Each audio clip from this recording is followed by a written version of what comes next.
वादितं गगनसदृश्यं तत्त्वमस्याधिलक्षणम् एकं नित्यं विमलमचलं सर्वार्थिसाक्षिभूतं भावार्दितं त्रिगुणरहितं श्री सद्गुरुस्तन्नमामि। सच्चिदानंद सद्गुरुनाथ महाराज की जय। सद्गुरु मागीर महाराज की जय। सद्गुरु बालासाहेब महाराज की जय। ब्रह्मपुत्र रंगनाथ महाराज की जय।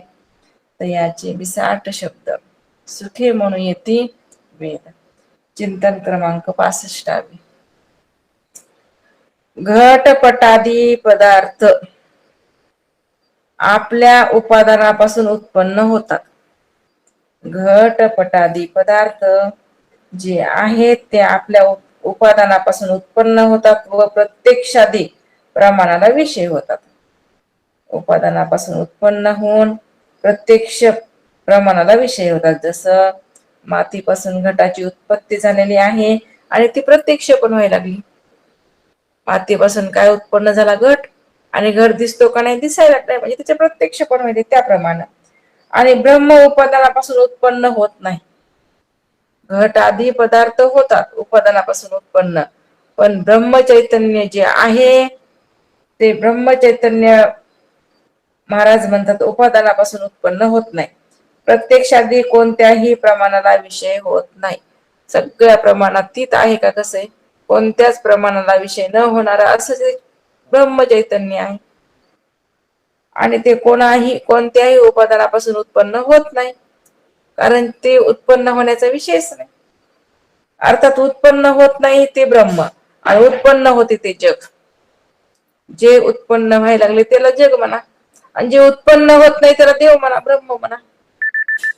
ब्रह्म हे उत्पन्न होत नाही, उत्पत्ती रहित आहे असं असणार ब्रह्मचैतन्य. आणि ज्ञान करून देतात ती प्रमाणे. म्हणजे प्रमाणे ही ज्ञापक आहेत, जनक नाहीत. ज्ञापकात 2 प्रकार सांगितले, फलरूप ज्ञापक आणि फलाभास रूप ज्ञापक. आता महाराज म्हणतात ज्ञात्याला जे काही पदार्थ आहे त्याचं ज्ञान करून देतात ती प्रमाण. ऐका नाही, ही जी प्रमाण आहेत ती प्रत्येक पदार्थाचं आपल्याला काय होते तर ज्ञान करून देतात. नाही तर मग आता ही जी प्रमाण ती ज्ञापक आहेत, ज्ञान करून देणारे आहेत. पण जनक आहेत का? उत्पन्न करणारे आहेत का? नाही. ज्ञान करून देतील पण उत्पन्न पदार्थ करू शकत नाहीत. कोण? ही इंद्रिय. ऐका नाही. मग आता ज्ञापकात 2 प्रकार सांगितले, फलरूप ज्ञापक आणि फलाभास रूप ज्ञापक. आता फलरूप ज्ञापक असं हे ब्रह्म आहे आणि फलाभास रूपी ज्ञापक असे घटादी पदार्थ आहेत. ते नुसतं काय व्हायले तर नुसतं भासायला लागले. फलाचा काय? फलारूप भास म्हणजे नुसतं भास मात्र आहेत, पण ते चिरकाल टिकणारे नाहीत. ते भास मात्र पदार्थ सर्व ए टू झेड आहेत. मग हे जे भास मात्र पदार्थ आहेत ते घटादी पदार्थ, बाकी सगळे इथून तिथून बरं का, फक्त ब्रह्म सोडलं तर सगळे पदार्थ कसे आहेत? भासयुक्त आहेत.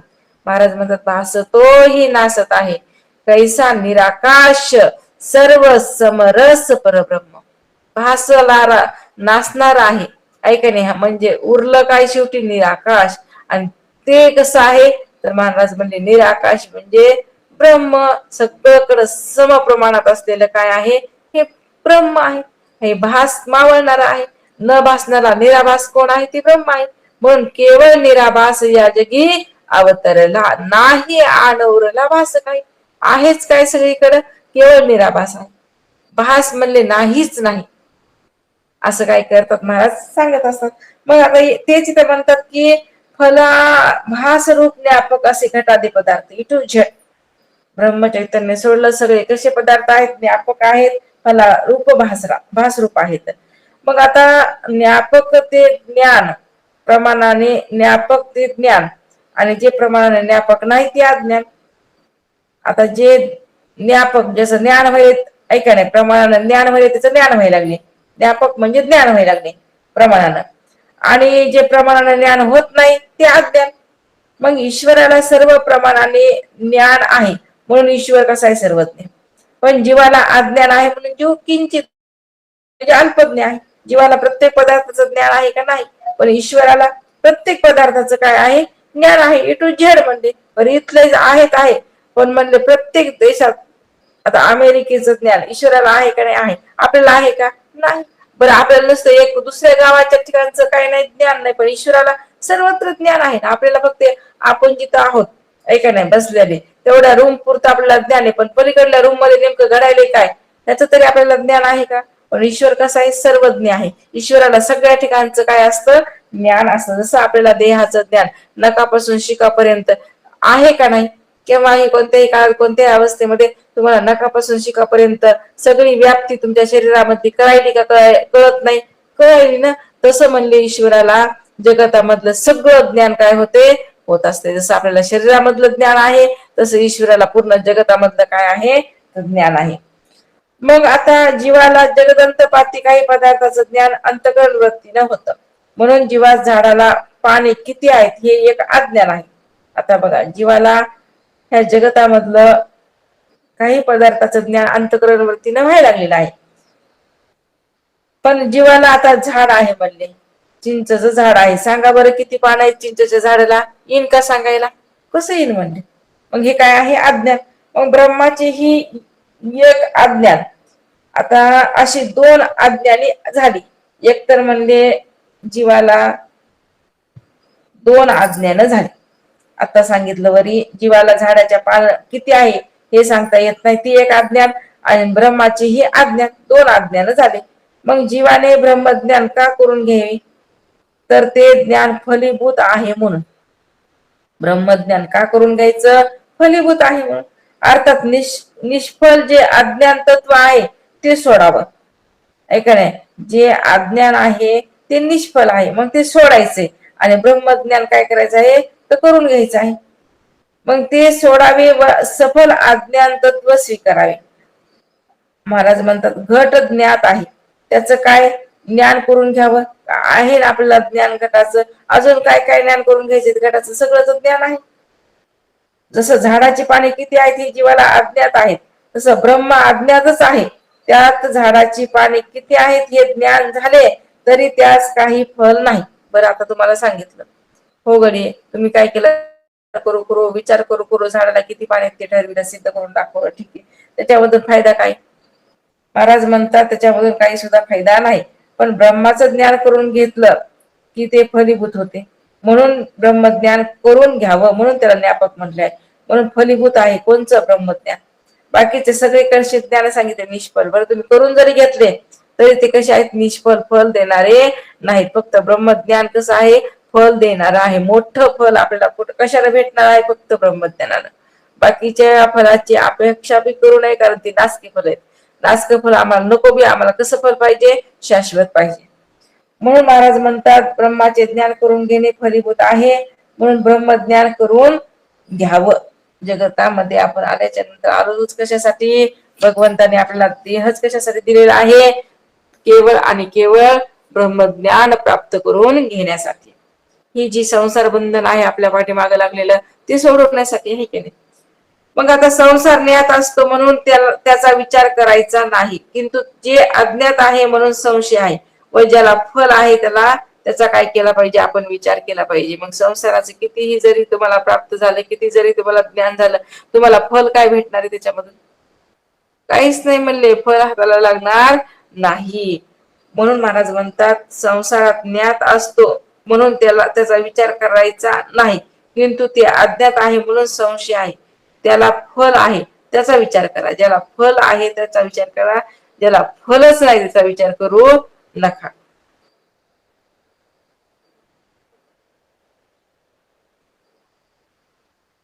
आता संसार हा ज्ञात आहे, संशय नाही, म्हणून त्याला काय विचार करावा त्या संसाराचा?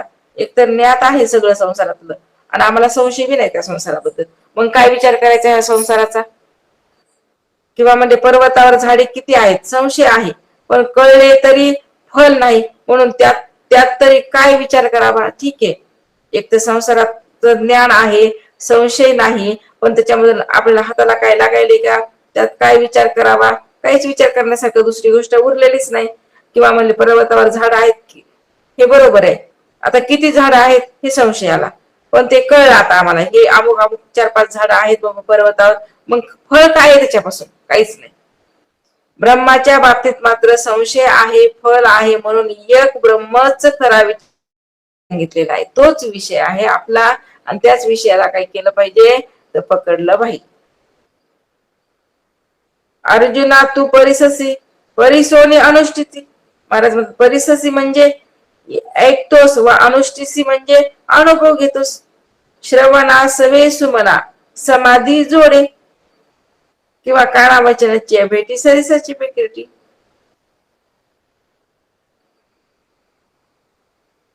किंवा महाराज पुढे म्हणतात हा उत्तम अधिकाऱ्याचा प्रकार कोणचा? काना वचनाची भेटी सरिसाची पेकिरेटी, वस्तू होऊन टिकवणे जो हा उत्तम अधिकारी असतो.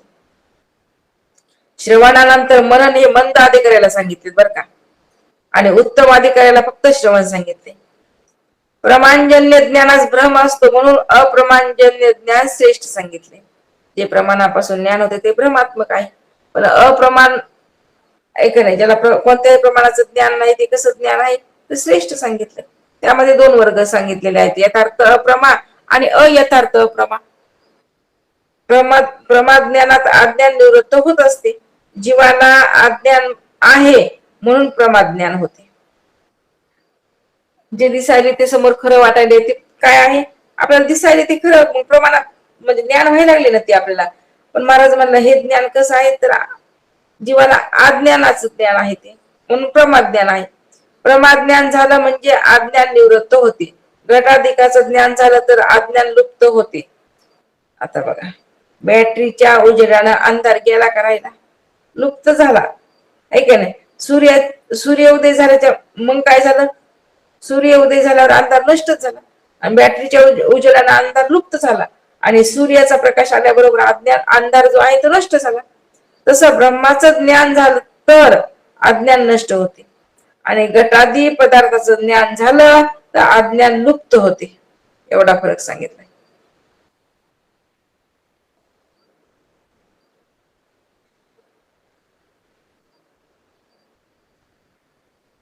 म्हणून महाराज म्हणतात की जीवाला अज्ञान आहे म्हणून प्रमाण, आणि प्रमाद ज्ञान झालं म्हणजे अज्ञान निवृत्त झालं. म्हणून इथं दृष्टांत देऊन सिद्ध करून दाखवलेलं आहे की जसं घटाधिकाचं ज्ञान झालं तर अज्ञान होते, आहे का नाही? बरोबर आहे का नाही? आपल्याला आपण काय केलं, बॅटरीचा प्रकाश आणला तर अज्ञान काय झाला म्हणजे अंधकार काय झाला? लुप्त झाला.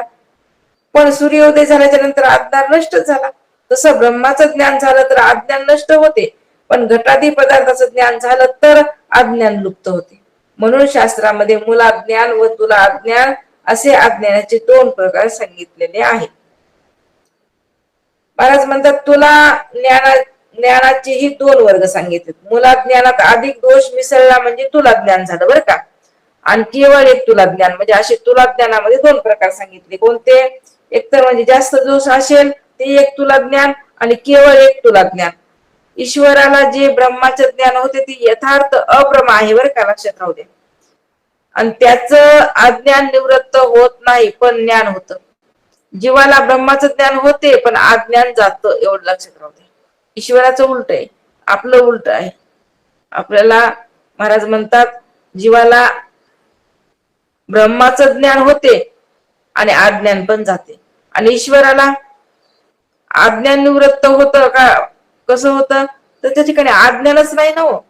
ईश्वराला ब्रह्माचं ज्ञान उद्भूतच आहे ना, त्या ठिकाणी अज्ञान आहे का? नाही. अज्ञानच जात नाही म्हणण्याचं कामच नाही, कारण त्याच्या ठिकाणी अज्ञान नाहीच आहे. जीवाच्या ठिकाणी अज्ञान आहे.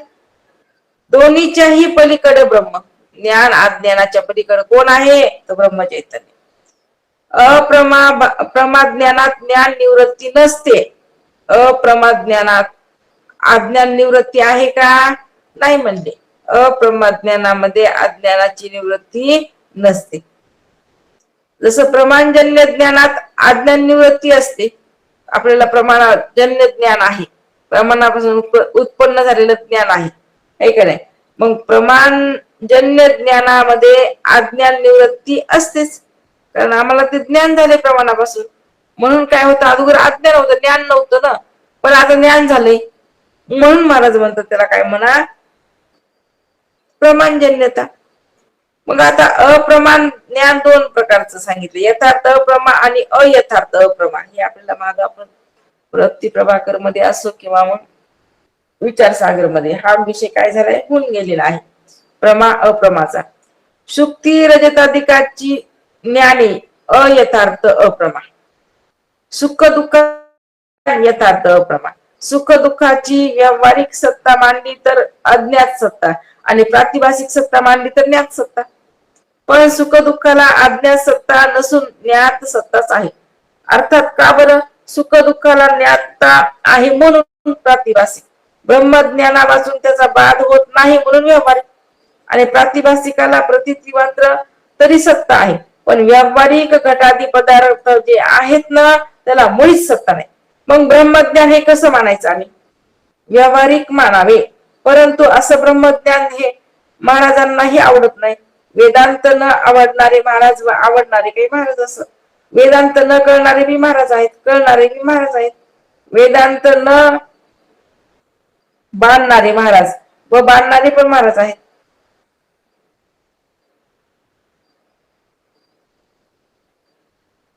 मग वेदांत न बांधणारे महाराज व बांधणारे महाराज, वेदांत शेष करणारे महाराज व शेशी करणारे महाराज, असे बरेचसे आहेत महाराज. आपल्याला जे विषय आवडला त्यानुसार प्रतिपादन. मग एवढे महाराजांचे वर्ग झाले. वेदांत ऐकून ब्रह्मज्ञान हे संसाराचे अंग न करता अंगी करावे. वेदांत तर ऐकलो, ब्रह्मज्ञान तर वैरागले, मग संसाराचं अंग नाही करायचं. मग काय करायचं, ब्रह्मज्ञान हे संसाराचं अंग न करता अंगी केलं पाहिजे. ब्रह्मज्ञानाने मोक्ष होतो ना, अंग अंगी भाव कळला म्हणजे मोक्ष होणारच झाला. काही माणसे अशी आहेत की ज्यांना पंचामृत जेवणात काय असते हेच माहिती नाही. मग त्यांना चव कशी कळेल, माहितच नसेल तर चव कुठे येणार. जर माहिती असेल तर त्याची चव, आपण कधी खाल्लंच नाही तर त्याची चव काय सांगता येईल आपल्याला. तसं काही वारकरी ज्ञानेश्वरी पर्यंत गेले नाहीत, त्यांना वेदांत काय करणार आहे. म्हणून महाराज म्हणतात अगोदर तुम्हाला कळावं लागेल ना, कळाल्याच्या तर समजून घेता येईल. कळालंच नाही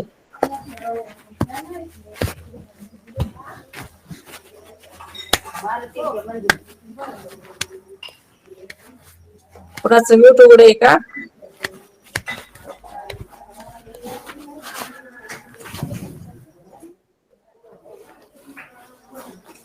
कोण मारुती आहे त्यांचं चालू आहे म्हणते, बंद केलं.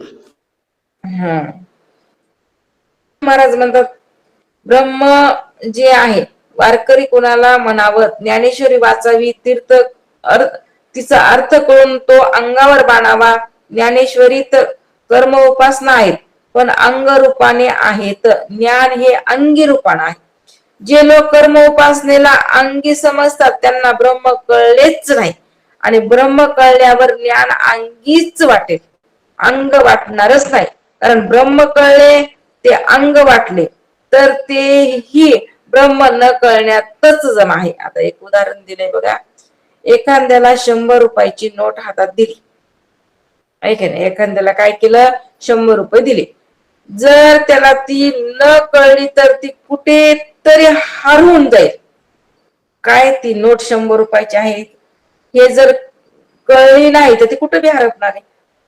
तसं म्हणले ब्रह्म कळले, उद्या संसार करू लागला तर त्याचे ब्रह्मज्ञान राहील का, जाईल बरं.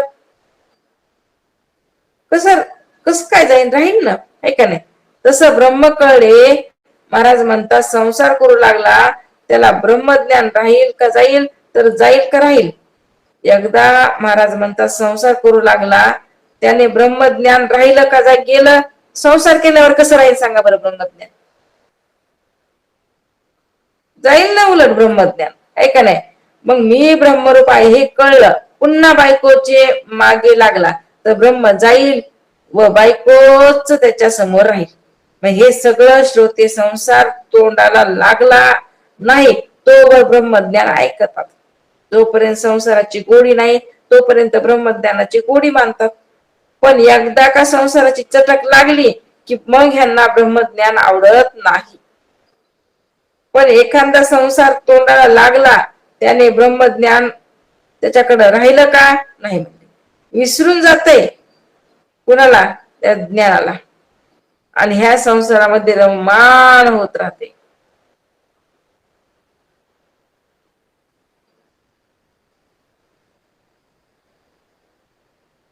मग महाराज म्हणतात संसार तोंडाला लागला त्याने त्याचं ब्रह्मज्ञान राहत नाही, मग विसरून जाते. आता गाढवाची पिल्ले लहानपणी गोजीरवाणी दिसतात, पुढे ते मोठे होत जातात तेव्हा त्याची तोंडाकडेही बघा, तसं लहानपणी परमार्थ करणाऱ्याची होत असते. मग आता महाराज म्हणतात गाढव जे आहे लहानपणी गोजीरवाणी दिसत, पण पुढे ते मोठे होतात तेव्हा त्याच्या तोंडाकडे बघा वाटत नाही ना. तसं लहानपणी परमार्थ करणाऱ्याची होते. लहानपणी जो आहे, आता लहान लहान लेकरं वगैरे असतात, किती सुंदर सुंदर वगैरे काही काही म्हणून दाखवतात परमार्थामधलं, आपल्याला किती आवडते ते, पण ते कायमस्वरूपी तसं टिकताय का, नाही म्हणले तेवढ्या पुरतं तेवढं. ते कायमस्वरूपी टिकलं तर काय, तर म्हणले करावं तेवढं नवल कमी आहे, पण ते टिकलं पाहिजे, टिकण्याला महत्व आहे ना, काय काय टिकण्याला काय आहे महत्व सांगितलेलं आहे. म्हणून महाराज म्हणतात कर्म उपासना ज्ञानाचा शास्त्रार्थ असा आहे की कर्मठ ईश्वर मानित नाहीत. उपासक ईश्वर मानतात, कर्मही मानतात, पण ब्रह्म मानित नाहीत. कर्म आणि उपासना वाले जे कर्मठ आहेत ते ईश्वर मानित नाहीत म्हणतात, आणि जे उपासक आहेत ते ईश्वर मानतात पण कर्मही मानतात, पण ब्रह्म त्यांना कळत नाही, ते मानत नाहीत.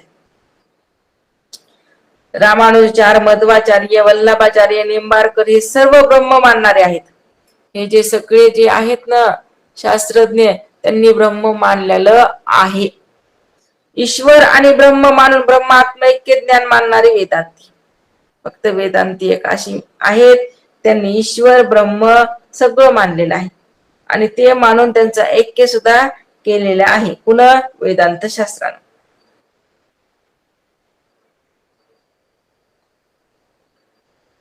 टिळकांनी ब्रह्म मानलं, पण ब्रह्मज्ञान झाल्यावरही कर्मविधीने करावे असे त्यांचं मत आहे. त्यांचा गीता रहस्य हा स्वतंत्र ग्रंथ आहे. कोणाचा? टिळकांचा. वेदांत सिद्धांतात ब्रह्म साक्षात्कारानंतर त्याला कोणतेही वेदांताचे विधान राहत नाही. एकदा ब्रह्म साक्षात्कार झाला त्याला विधान राहिलं कोणतं नाही, म्हणले कोणतंच विधान राहत नाही. पण केव्हा? ब्रह्मज्ञान झाल्याच्या नंतर.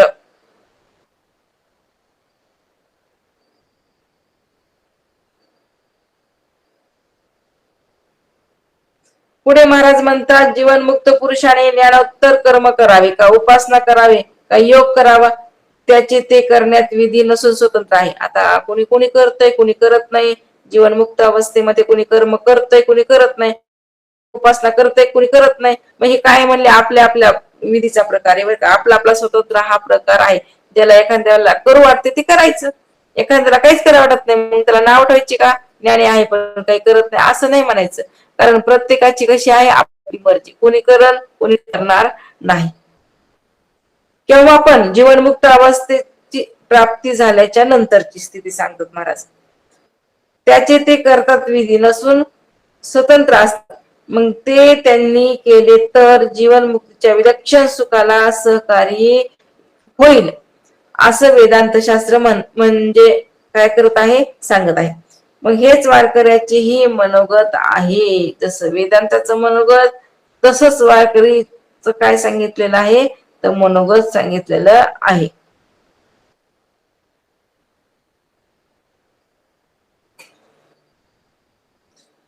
यही वरी पार्था, महाराज म्हणतात यही वरी पार्था माझिया भजनी आस्था.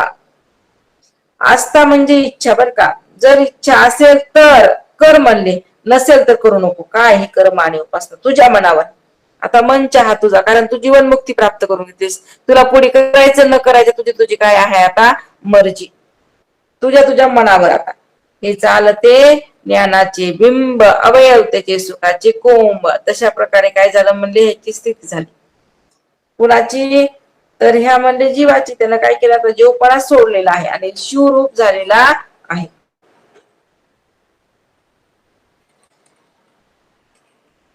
मग ब्रह्मवेत्त्याला कर्म उपासना तर जाऊ द्या, ज्ञानाचा तरी काय उपयोग आहे?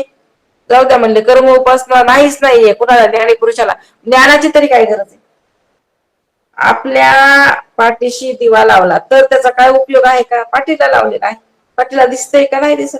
तसं ब्रह्मवेत्त्याला ज्ञान म्हणजे म्हणलं तरी त्याचा काय उपयोग आहे? कारण अज्ञान असावे तर ज्ञानाचा फायदा.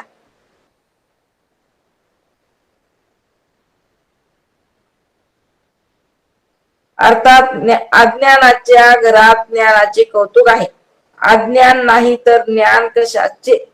अज्ञान आहे म्हणून अज्ञानाचं काही चाललंय, कौतुक चाललंय. कारण का ब्रह्मज्ञानाने निवृत्त होतंय कोण? ते अज्ञान. मग अज्ञान असं आहे, अज्ञान तसं आहे, आहे का नाही? म्हणून महाराज म्हणतात अज्ञानाच्या घरात ज्ञानाचे कौतुक आहे, पण अज्ञानाच्या घरात ज्ञानाचं कौतुक आहे, पण अज्ञान नाही तर ज्ञान कशाचं? जसं वैराग्यवाण्याला पैशाचे काय कौतुक आहे, किंवा ज्या बाईने नाक शोभत नाही त्या बाईला नथीची काय कौतुक आहे, किंवा जिवे नाक शोभिवंत आहे तिला कशाला नाकात नथ पाहिजे? तसं ब्रह्मवेत्या पुरुष जो आहे, महाराज म्हणतात सर्व सुख ल्याल सर्व अलंकार, अशी भूमिका त्याला प्राप्त होत असते. कुणाला? तर या जीवाला. मग सर्व सुखाचे अलंकार घातले त्याला, सोन्याचे अलंकार कशाला पाहिजेत? का पाहिजेत? त्याला आता सुखरूपता प्राप्त झाली. मग ते सोन्याच्या, नाण्याच्या, हिऱ्याच्या असल्या नास्ते पदार्थाच्या मागे लागते का? अजिबात लागत नाही. आपण काल दृष्टांत अंका बंकाचा बघितला का नाही? तसे म्हणले वैराग्य मूर्ती होती, तसं वैराग्य येत असते. म्हणजे कुणाला? तर ह्या ज्यानं ब्रह्मज्ञान प्राप्त करून घेतले त्याला, जो विवेकावर आरूढ आहे त्याला सहज वैराग्य प्राप्त व्हायले का नाही व्हायले? व्हायला लागले. म्हणून महाराज म्हणतात सर्व सुख ल्याल सर्व अलंकार. अलंकार घातले त्याला, सोन्याचे अलंकार कशाला पाहिजेत? संसारिकाला सुवर्ण अलंकार शोभतात, पारमार्थिकाला वारकऱ्याला कशाला सुवर्ण अलंकार बरं? म्हणून काय करायचं? जास्त भोगी बनायचं नाही. त्यागी बनायचं का भोगी बनायचं? साधकानं त्यागी बनावं का भोगी बनावं? तर महाराज म्हणले त्यागी बना, भोगी बनवू नका. भोगी रोगी असतो, जास्त भोगी तो जास्त रोगी. म्हणून त्यागी बनण्याचा काय केला पाहिजे? प्रत्येक गोष्टीमध्ये आपण प्रयत्न केला पाहिजे. महाराज तुम्ही म्हणता दान धर्म करा, पण मी तुम्हाला असे विचारतो की मला 4 मुले बाळे आहेत, म्हणून मी त्याच्याकरिता वाडा गिडा बांधतो आणि या खटपटीत पडल्यामुळे मी दान धर्म करीत नाही. आता सगळ्यांचाच हा प्रश्न, लेकरांना बाळांना सगळ्यांची कमाई सोडायची, ऐका नाही, संसार करायचा सुखानं, सगळ्या संसारामध्ये सोयी करायच्या का? मग दानच धर्म असा प्रश्न आहे शिष्याचा. दुसरं असं सांगितलंय धर्म करणे म्हणजे सगळे पैसे फुकट वाया घालविणे, आणि पुढच्या जन्मात काय आहे हे कोणाला माहिती? कोणी बघितले? कोणाच्या डोळ्याला बघितले? आणि आता नुसतं धर्म करा, पैसे द्या, द्या, त्या करा, आहे का नाही? मग महाराजांना उत्तर दिलं, अरे म्हणले धर्माचं फळ काय मिळेल हे कोण जाणे? अशी शंका घेतोस ना, पण ज्याच्याकरिता तू सर्व करून वाडा बांधतोस तो तुझा मुलगा मरणार नाही, हे कशावर? किंवा म्हणजे तुझी पत्नी मरणार नाही, कशावरून? तू देखील मरणार नाही, कशावरून? म्हणून महाराज म्हणतात सर्वांचं मरण हे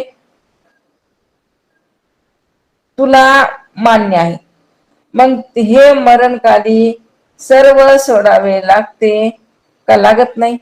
सोडावंच लागते. काही येते सोबत? काहीच येत नाही.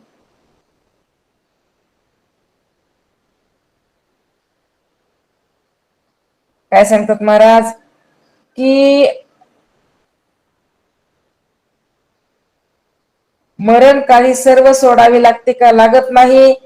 तर सर्व सोडावं लागते. मग धर्माबद्दल विश्वास नाही तर ते विश्वासाची गोष्ट आहे का नाही? आता बघा महाराजांनी स्पष्ट शब्दामध्ये काय सांगितले, धर्माचं फळ काय मिळेल ते कोण जाणे, अशी तू शंका घेतलीस. पण ज्याच्याकरिता तू पैसा खर्च करून वाडा बांधतोस तो तुझा मुलगा मरणार नाही, कशावरून? तू त्याच्यासाठी एवढं मरमर केले ते काही कायमस्वरूपी जगणार आहे का? नाही. बरं तू जी कमवलंस ते कायमस्वरूपी टिकणार आहे का? तर नाही. बरं जी कमवलंय ती तू कायमस्वरूपी भोगणार आहेस का? तर नाही. मग म्हणले कशाला उगा अहंकार? तुझी पत्नी मरणार नाही हे कशावरून? कोणी काय अमृत पिऊन आलंय का? प्रत्येक जण मरणारच आहे, पण तू देखील मरणारच आहेस का? नाही आहेच की. म्हणून महाराज म्हणतात की विश्वास हा खूप महत्वाचा आहे. विश्वास करी स्वामीवरी सत्ता. म्हणून आपला विश्वास काय करायचा नसतो, डगमगू द्यायचा नसतो. जे महाराज सांगत आहेत, जे गुरुवारी सांगत आहेत, त्याच्यावर आपला ठाम विश्वास असणं महत्वाचं आहे. तरले तरतिका अनिकही विश्वासे. नुसत्या विश्वासाला सुद्धा आपण काय होऊ शकतो, तर तरू शकत असतो. म्हणून धर्माचं फळ काय मिळेल तर काय माहित म्हणले, कोण जाणेल. अशी ज्या शिष्याने शंका केली त्याला उत्तर दिलं, ज्याकरिता तो पैसा खर्च करून वाडा बांधतोस तो तुझा मुलगा मरणार नाही कशावरून, किंवा तुझी पत्नी मरणार नाही कशावरून, तू देखील मरणार नाही कशावरून. सर्वांचे मरण हे मान्य आहे का? नाही आहे म्हणले. मग हे मरणकाली सर्व सोडावे लागते का? लागत नाही. लागत. मग तू मान्य आहे का? मग महाराज म्हणतात हे सर्व धर्माबद्दल विश्वास आहे का नाही मग तुला? हे बघ आता विचार करून. आतापर्यंत सगळं ह्याच्याबद्दलच काय केली माहिती सांगितलेली आहे.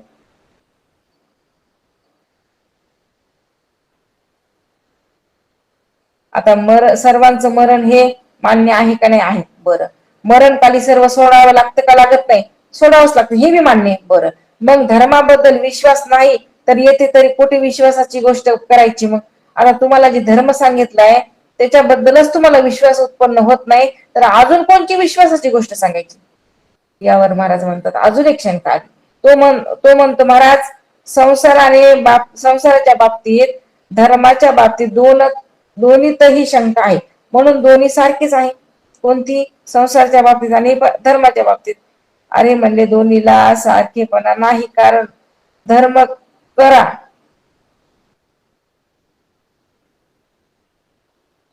महाराज म्हणतात धर्म करा, पण हे सांगण्यामध्ये जैमिनीची साक्ष आहे, आणि तुला संसारात मी संसार करावा याला साक्ष कुणाची आहे असं सांग पाहू.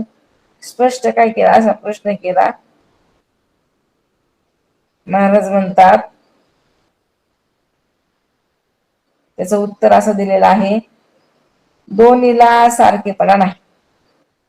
कारण धर्म करा हे सांगण्यामध्ये जैमिनीची साथ आहे, आणि तुझ्या संसाराला मी संसार करावा याला साक्ष कोणाची आहे सांगतो. यावर तो म्हणाला महाराज, संसार केल्यापेक्षा धर्म करणे त्यात श्रेष्ठत्व आहे हे मला पटलं, पण पुन्हा एक प्रश्न असा आला की धर्मच श्रेष्ठ आहे का? मग यापेक्षा अन्य काही श्रेष्ठ आहे? याही पेक्षा श्रेष्ठ आहे ते म्हणजे आत्मसाक्षात्कार. सर्वापेक्षा श्रेष्ठ कोण आहे? हा साक्षात्कार असणं खूप श्रेष्ठत्व सांगितलेलं आहे. संसार, धर्म, आत्मसाक्षात्कार असे 3 प्रकार सांगितले. त्यामध्ये संसारही प्रत्यक्ष आहे, आत्मसाक्षात्कारही प्रत्यक्ष आहे, पण धर्म हा शब्द गम्य आहे. कळलं का? म्हणतो कळलं महाराज. मग आता प्रत्यक्ष आत्मा तो कधी जात नाही, म्हणजे मरत नाही का? मरतय? मरत नाही. आत्मा नाही जात कुठे, येतो फिरून आत्मचैतन्य सांगितले. मग संसारही प्रत्यक्ष, पण तो जातो. बायको प्रत्यक्ष मरते, मरत नाही, मरते. लेकर मरतात, घर राहत नाही. मग आता यापुढे महाराज म्हणतात काय करावं याचा विचार तू कर. म्हणजे न मरणारा आत्मा संपादन करावा का, मग मरणारा संसार करण्याचा प्रयत्न करावा? याचा काय कर म्हणले, विचार कर. आणि हा विचार कसा आहे,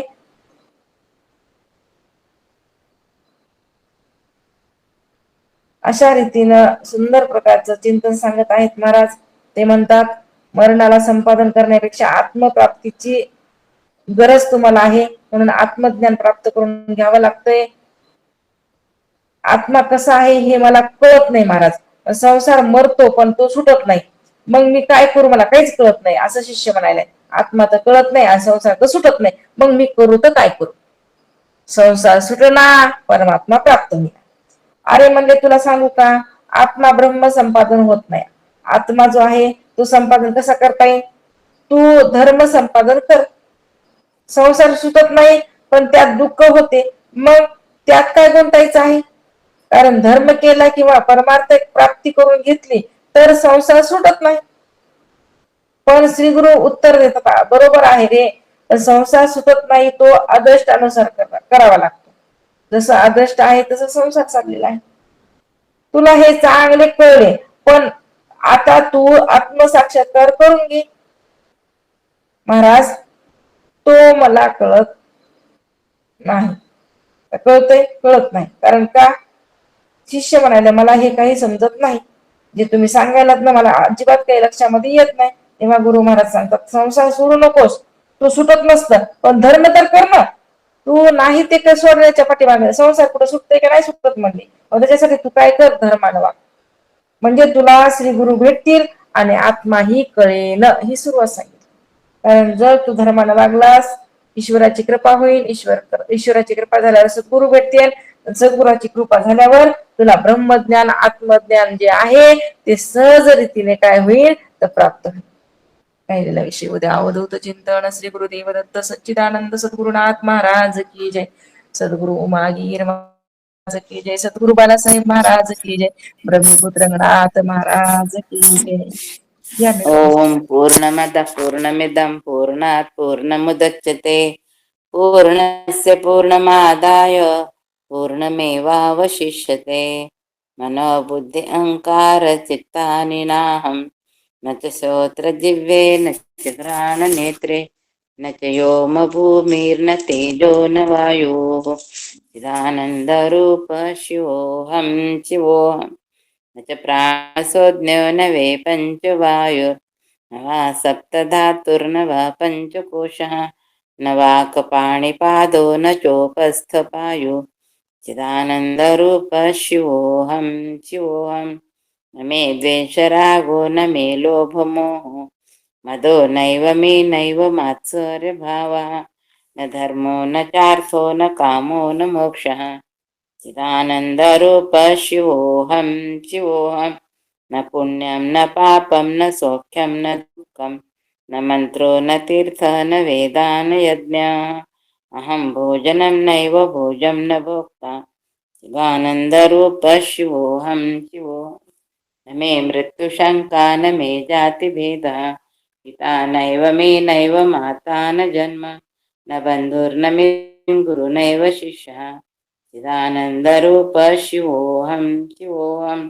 अहं निर्विकल्पो निराकाररूपो विभुर्व्याप्य सर्वत्र सर्वेन्द्रियाणां सदा मे समत्वं न मुक्तिर्न बन्धः चिदानन्दरूप शिवोऽहं शिवोऽहम्.